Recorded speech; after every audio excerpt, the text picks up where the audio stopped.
আমাদের স্প্রে আমরা পানি দিয়ে ভরে নিয়ে আসছি। এখন ওদের সবাইকে গোসল করে দিই।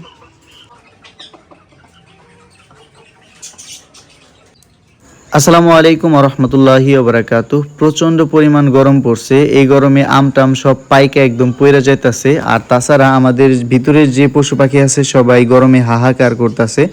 কিন্তু ওয়েদারটা খুব সুন্দর, আলহামদুলিল্লাহ।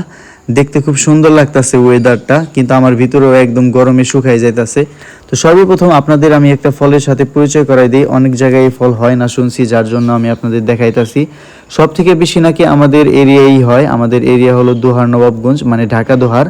তো এখানে যেই মশারি দিয়ে আটকে রাখছে, এগুলো আটকে রাখার কারণ হলো বাদরে খায় ফেলায়, যার জন্য আটকে রাখছে, একদম সাফ করে ফেলায়। তো এই ফলটা হলো লিচুর মতোই, কিন্তু ছোট সাইজের, খাইতে আরো বেশি মজা। তো এই ফল অনেক দাম বিক্রি হয়। দেখেন মাশাআল্লাহ কত ফল ধরে রয়েছে এই দিক দিয়ে।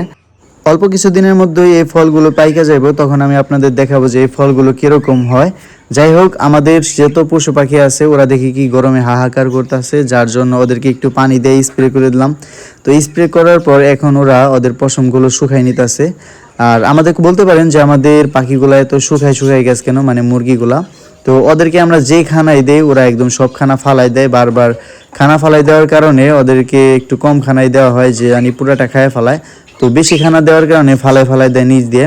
তো ভাবছি এখন আমরা ওদের খানা বাইরে দিমু, মানে খাঁচা যেভাবে কবুতরে খায় বাইরে মাথা দিয়ে, সেভাবে খাইবে ওরা। দেখেন মাশাআল্লাহ আমাদের কবুতর একটা আরেকটারে আদর করে দিতেছে। তো আমাদের এই কবুতরটা জানি নেক্সট টাইম সফলভাবে বাচ্চা দিতে পারে, সবাই দোয়া করবেন আর অবশ্যই মাশাআল্লাহ বলবেন। তো এর আগের বারের ওদের একটা বাচ্চা বাঁচা, আলহামদুলিল্লাহ বাচ্চাটা দেখতে খুবই সুন্দর হয়েছে। আর আমরা যে কোয়েল পাখিগুলা কালকে হাটে নিয়ে গেছিলাম, সেই কোয়েল পাখিগুলা এখানে দেখেন ডিম দিয়ে রাখছে। তো এই ডিমগুলো আজকে সরানো হয় নাই, ইনশাল্লাহ কিছুক্ষণের মধ্যে সরাই ফেলাম আর ট্রেগুলো পরিষ্কার করে দিম। আর এ দেখেন আমাদের খরগোশের বাচ্চা। আর খরগোশের বাচ্চাটা আলহামদুলিল্লাহ আল্লাহর রহমতে অনেকটা বড় হয়ে গেছে। আর ওর সাথে যে বাচ্চাটা আসলো ছোট বাচ্চা কালো, এটার সাথে একটা কালো বাচ্চা আসলো, প্রায় বড় হয়ে গেছে, যার জন্য ওকে সরাই দিছি। আর ওকে সরাই দেওয়ার আরেকটা কারণ হলো ওই থাকলে পরে ওর মা ছোটটাকে ভালোভাবে দুধ খাওয়ায় না, যার জন্য ওকে সরাই দিছি। তো ওকে এখানে ঘাস খাইতে দিতে হইব, কারণ ওই পরিপূর্ণ খাওয়া শিখে গেছে।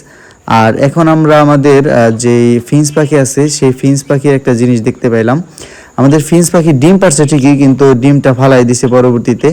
তো টেরের ভিতরে আমি তাকাইতে দেখি যে ছোট্ট একটা ডিম। তো এটা দেখার পর খুবই খারাপ লাগলো, কারণ নতুন ডিম পারছে, মানে আমি খুশি হয়েছিলাম যে ডিম পারছে, তো অল্প কিছুদিনের মধ্যে বাচ্চা পামু।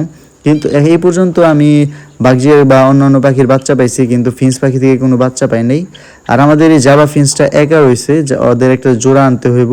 হয়তো বা এই কালার পামো না, কিন্তু কালো কালারের মধ্যে ওর মুখ সাদা থাকে ওরকম পামো, বা ফুল সাদা আনুম। তো আমরা আমাদের পরিষ্কার করি হলো এটা দিয়ে, এই শ্রেণীটা দিয়ে। তো এই লোহার একটা শ্রেণীর মাধ্যমে পরিষ্কার করতে খুবই সহজ হয়। আর সবগুলো আমরা পরিষ্কার করে দিলাম অল্প সময়ের মধ্যে। এখন আমরা আমাদের যে আছে মাছ আছে, ওই মাছের ওইখানে যাব। তার আগে দেখাই যে এই কোয়েল পাখি বা ওদের থেকে আমরা যা পরিষ্কার করলাম, প্রায় 1 বালতির মতো ময়লা হয়েছে। এগুলা নিচে নিয়ে ফেলাইতে খুবই কষ্ট, মানে অনেক ওয়েট, আর ঘরের মধ্যে নিতে একটু ঝামেলাই। তো দেখেন বৃষ্টি নামার কারণে পানিগুলো কত পরিষ্কার হয়ে গেছে। আর এখানে মশার বাচ্চা, মানে মশা এখানে বাচ্চা দেয়, আর ওই বাচ্চাগুলো এই মাছগুলো খায় ফেলায়, আমি একটা জিনিস লক্ষ্য করছি। আর এটা হলো আমরা এর আগের বছর আমরা একটা মানে চক থেকে একটা মাছ সংগ্রহ করছিলাম, ওই মাছটা এখানে আমরা রাখছিলাম। দেখেন ওই মাছটা কত ঝিলিক দিতেছে, সুন্দর লাগতেছে। তো আমরা এই মাছটা একটু আপডেট করুম অল্প কিছুদিনের মধ্যে, আমাদের সাথে থাকবেন, অবশ্যই দেখামু যে কিভাবে মাছ পালি আমরা। তো মাছের অনেক দিন যাবত যত্ন নেওয়া হয় না, আমাদের 2-1টা মাছ মারাও গেছে এর মধ্যে। তো আমরা একটা বনসাই বানাইছি, অবশ্যই জানাবেন বনসাইটা কেমন হয়েছে। ভিডিওটা এই পর্যন্তই। আসসালামু আলাইকুম।